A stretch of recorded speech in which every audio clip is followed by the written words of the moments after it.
Good morning. Today going to talk about inventory control and purchase management എന്ന് പറയുന്ന സബ്ജക്റ്റാണ് ഇന്ന് നമ്മൾ ഡിസ്കസ് ചെയ്യുന്നത്. അതിൽ സെക്കൻഡ് യൂണിറ്റ് ആയിട്ടുള്ള ക്വാളിറ്റി കൺട്രോളാണ് നമ്മൾ ഇന്ന് ഡിസ്കസ് ചെയ്യുന്നത്. Quality control principles of quality കൺട്രോളാണ് ഇന്നത്തെ ടോപ്പിക്ക്. മെയിനായിട്ട് അതിൽ ഡിസ്കസ് ചെയ്യുന്നത് ക്വാളിറ്റി കൺട്രോളിൻ്റെ ടോപ്പിക്സുകളാണ് മെയിനായിട്ട് നമ്മളിന്ന് ഡിസ്കസ് ചെയ്യുന്നത്. അപ്പോൾ എന്തൊക്കെയാണ് ക്വാളിറ്റി കൺട്രോളിനുള്ള മെഷേഴ്സ് എന്നുള്ളതൊക്കെ നമ്മൾ ടൂൾസൊക്കെ നമ്മൾ നോക്കിക്കഴിഞ്ഞു. ക്വാളിറ്റി കൺട്രോളിൻ്റെ ടൂൾസ് എന്തൊക്കെയാണെന്നുള്ളത് നോക്കി. ഇനി അതിൽ ഫോളോ ചെയ്യുന്ന ചില പ്രിൻസിപ്പിൾസ് ഉണ്ട്. നമ്മൾ ക്വാളിറ്റി കൺട്രോൾ ചെയ്യാൻ വേണ്ടിയിട്ട് ഫോളോ ചെയ്യുന്ന ചില പ്രിൻസിപ്പിൾസ്. ആ പ്രിൻസിപ്പിൾസാണ് ഇന്ന് നമ്മൾ മെയിനായിട്ട് ഡിസ്കസ് ചെയ്യുന്നത്. അപ്പോൾ പ്രിൻസിപ്പിളിൽ ഫസ്റ്റ് പറയുന്നത് എന്താണ് മെയിനായിട്ട് പറയുന്നത്, അതായത് quality management principles and methods അതൊക്കെ ഇതിൽ ഇൻക്ലൂഡഡ് ആണ്. Quality management is the act of overseeing of different activities and tasks with organization to ensure the product and service offered as well as the means used to provide them are consistent. Quality മാനേജ്മെൻറ്റിൽ നമ്മൾ മെയിനായിട്ട് consider ചെയ്യുന്ന അതിനുള്ള എല്ലാ ആക്റ്റുകളും, എല്ലാ പ്രവർത്തനങ്ങളും, overseeing different activities അതൊക്കെ നോക്കിക്കാണും. Quality നോക്കുന്നത് ഇൻസ്പെക്ട് ചെയ്യുന്നത് മുതൽ പ്രോസസ്സ് ഇൻസ്പെക്ട് ചെയ്യുമെന്ന് പറഞ്ഞു, പ്രൊഡക്റ്റ് ഇൻസ്പെക്ട് ചെയ്യുമെന്ന് പറഞ്ഞു, അത് അനലൈസ് ചെയ്യുമെന്ന് പറഞ്ഞു. ഇൻസ്പെക്ഷനിൽ വരുന്ന മിസ്റ്റേക്കുകൾ എന്തൊക്കെയാണ്, ഇൻസ്പെക്ട് ചെയ്യുമ്പോൾ നമുക്ക് കിട്ടുന്ന മിസ്റ്റേക്കുകൾ, ലിമിറ്റേഷൻസ്, നമ്മുടെ പ്രൊഡക്റ്റിൽ വരുന്ന മിസ്റ്റേക്കുകൾ അതൊക്കെ ചെക്ക് ചെയ്തിട്ടാണ് വീണ്ടും അത് എന്ത് ചെയ്യുന്നത്, നമ്മളത് ഓവർകം ചെയ്തിട്ടാണ്, അതായത് മെഷീനറീസ് എന്തെങ്കിലും കംപ്ലയിൻസോ കാര്യങ്ങളൊക്കെ ഉണ്ടായി അതൊക്കെ ഓവർകം ചെയ്തിട്ടാണ് നമ്മൾ എന്ത് ചെയ്യുന്നത്, ആ പ്രൊഡക്റ്റുകൾ മാർക്കറ്റിൽ സെയിൽ ചെയ്യുന്നത്. അപ്പോൾ അതിനു വേണ്ടി എല്ലാ ആക്ടിവിറ്റീസും മാനേജ് ചെയ്യുക എന്നുള്ളതാണ് ക്വാളിറ്റി മാനേജ്മെൻറ്റിൽ നമ്മൾ ചെയ്യുന്നത്.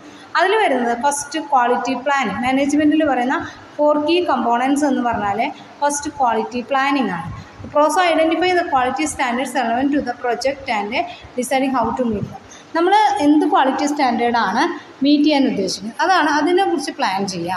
അതായത് നമ്മൾ സ്റ്റാൻഡേർഡ് ക്വാളിറ്റി ആണോ, ലോ ക്വാളിറ്റി ആണോ, മീഡിയം ക്വാളിറ്റി ആണോ, അതിനനുസരിച്ചുള്ള മെറ്റീരിയൽ യൂസ് ചെയ്യും, അതിനനുസരിച്ചുള്ള മെഷീനറിയാണ് നമ്മൾ യൂസ് ചെയ്യുക.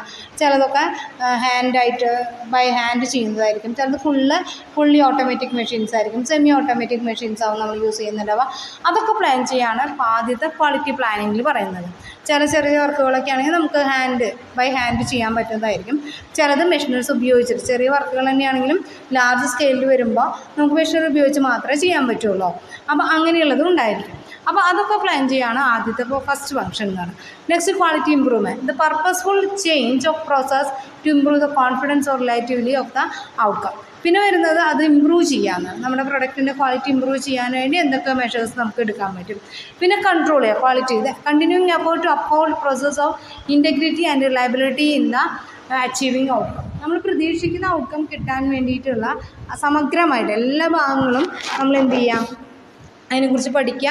അതിൻ്റെ വിശ്വസ്ത ഒരേപോലെയുള്ള റിസൾട്ടാണോ കിട്ടുന്നത് അതൊക്കെ നമ്മൾ ചെക്ക് ചെയ്യുന്നതാണ് ക്വാളിറ്റി കണ്ടത്. നമ്മൾ ചെക്ക് ചെയ്ത് നോക്കും ഒരേപോലെ റിസൾട്ടാണ്. അപ്പോൾ നമ്മൾ ഓരോ പ്രൊഡക്റ്റിൻ്റെ ഓരോ ടെന്ന് എടുത്ത് നോക്കും ഏത് സെയിം ക്വാളിറ്റി തന്നെയാണോ എന്നുള്ളത്.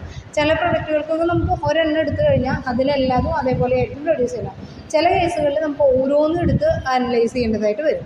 അപ്പോൾ അതാണ് ക്വാളിറ്റി കൺട്രോൾ ചെയ്യുന്നത്. Next, quality assurance. Systematic and planned actions necessary to offer sufficient reliability of the particular service or product will meet the specified requirements.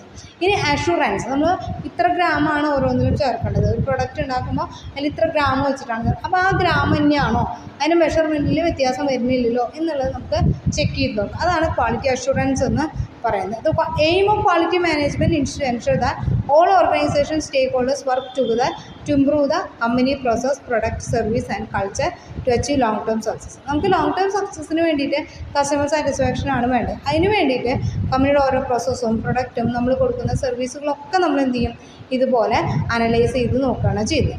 The process of quality management involves collection of guidelines that are developed by a team to ensure the product and service. നമ്മൾ quality management ചെയ്യുന്നത് collection of guide lines. ഓരോ type of product ഇത്ര ഗ്രാമാണ് ചേർക്കേണ്ടത്, ഇത്ര രീതിയിലാണിത്, ഇത്ര സമയം കഴിഞ്ഞിട്ടാണ് പാക്ക് ചെയ്യാൻ പാടുള്ളൂ, അങ്ങനെയുള്ള കുറേ ഗൈഡ് ലൈൻസ് തരും. ആ ഗൈഡ് ലൈൻസ് ഫിക്സ് ചെയ്യുക എന്നുള്ളതാണ് ഈ ക്വാളിറ്റി മാനേജ്മെൻറ്റിൻ്റെ ഡ്യൂട്ടി. ചില സാധനങ്ങൾ അത് കറക്റ്റ് അതിൻ്റെ ചൂട് പോവാതെ മെഷീനറി ഉണ്ടാക്കി കഴിഞ്ഞാൽ അപ്പോൾ തന്നെ അത് പാക്ക് ചെയ്ത് കഴിഞ്ഞാൽ അതിൻ്റെ സ്മെല്ലിൽ ചേഞ്ചസ് വരും, ചിലപ്പോൾ അത് പൊട്ടിപ്പോവും. അപ്പോൾ ഇത്ര സമയം അത് കൂളിംഗ് ചെയ്തിട്ട് മാത്രമേ അത് പാക്ക് ചെയ്യാൻ പാടുള്ളൂ, അങ്ങനെയുള്ളതൊക്കെ ഉണ്ടായിരിക്കും. അപ്പോൾ അതൊക്കെ അങ്ങനെയുള്ള ഗൈഡ് ലൈൻസ്, ഇത്ര അവേഴ്സ് കഴിഞ്ഞിട്ടേ അത് പാക്ക് ചെയ്യാൻ പാടുള്ളൂ, അല്ലെങ്കിൽ ഇത്ര സമയം കഴിഞ്ഞിട്ട് അതിനെ ടച്ച് ചെയ്യാൻ പാടുള്ളൂ, ബോക്സിലേക്ക് എടുത്ത് വയ്ക്കാൻ പാടുള്ളൂ, അങ്ങനെയുള്ള കുറേ കണ്ടീഷൻസും കാര്യങ്ങളൊക്കെ അതിൽ ഇൻവോൾവ്ഡ് ആയിരിക്കും. അപ്പോൾ അതൊക്കെ നമ്മൾ എന്ത് ചെയ്യാണ്, ഡിസൈഡ് ചെയ്യുന്ന ഗൈഡ് ലൈൻസ് ആണ് ഈ ക്വാളിറ്റി മാനേജ്മെൻറ്റിൽ വരുന്നത്. The process starts with organisation set quality target to meet which agreed to upon the customer. Customer expect ചെയ്യുന്ന ഒരു ക്വാളിറ്റി, അവരൊരു സാധനം വാങ്ങുമ്പോൾ അവർ എക്സ്പെക്റ്റ് ചെയ്യുന്ന ഒരു ക്വാളിറ്റി ഉണ്ട്. ആ ക്വാളിറ്റി കിട്ടാൻ വേണ്ടി അതിനുള്ള വേസ്റ്റോ സാധനങ്ങളൊക്കെ ഉണ്ടെങ്കിൽ കട്ട് ചെയ്ത് ക്ലീൻ ചെയ്ത് നല്ല ഷേപ്പാക്കി നമ്മൾ ബോക്സിലാക്കിയിട്ടൊക്കെയാണ് നമ്മൾ കൊടുക്കുക. The organisation then defines how the target will be measured, take actions that are required to measure the quality. അപ്പോൾ നമ്മളതിൽ ചെക്ക് ചെയ്ത് നോക്കും, ഗ്രാമോ കാര്യങ്ങളോ, ഇത്ര എണ്ണം ഇത്ര ഗ്രാം ചേർത്ത് കഴിഞ്ഞാൽ അവസാനം ഇത്രയാണ് റിസൾട്ട് വരിക എന്ന് നമുക്കറിയാം. എന്നാലും നമ്മളതൊന്ന് വെയിറ്റ് ചെക്ക് ചെയ്തിട്ടാണ് വീണ്ടും പാക്ക് ചെയ്യുന്നത്. അപ്പോൾ അത് ചെക്ക് ചെയ്യുമ്പോൾ എന്തെങ്കിലും മിസ്റ്റേക്സ് വരുന്നുണ്ടെങ്കിൽ നമ്മൾ വീണ്ടും എടുക്കുന്ന അളവുകളിൽ വ്യത്യാസം വരുന്നുണ്ടോ എന്നുള്ളത് ചെക്ക് ചെയ്യും. The final step involves reporting the overall level of quality achieved. നമ്മൾ ഫൈനലായിട്ട് നമ്മൾ ചെയ്യുന്നത് ഓവറോൾ ക്വാളിറ്റി എത്രയാണ് അച്ചീവ് ചെയ്യുന്നത് എന്നുള്ളത് നമ്മൾ എന്ത് ചെയ്യും, ആ ക്വാളിറ്റി അച്ചീവ് ചെയ്യുന്നുണ്ടോ എന്നുള്ളത്, അതിൻ്റെ റിസൾട്ടുകൾ എവിടേക്കാണ് മിസ്റ്റേക്ക് വരുന്നത്, ഇന്ന ചെയ്യുമ്പോൾ അതിൽ മെഷർമെൻറ്റിൽ അളവിൽ തൂക്കത്തിൽ കുറവ് വരുന്നുണ്ട്, അങ്ങനെയുള്ള കാര്യങ്ങളൊക്കെ ഈ ക്വാളിറ്റി മാനേജ്മെൻറ്റ് ടീമിന് നമ്മൾ റിപ്പോർട്ട് ചെയ്യാണ് ഫൈനൽ സെക്ഷൻ എന്ന് ഫൈനൽ പ്രിൻസിപ്പിളിൽ വരുന്നത് എന്ന് പറയുന്നത് കേട്ടോ. ഇത്രയാണ് മെയിനായിട്ട് ക്വാളിറ്റി മാനേജ്മെൻറ്റിൽ നമ്മൾ പറയുന്നത്. Okay, thank you.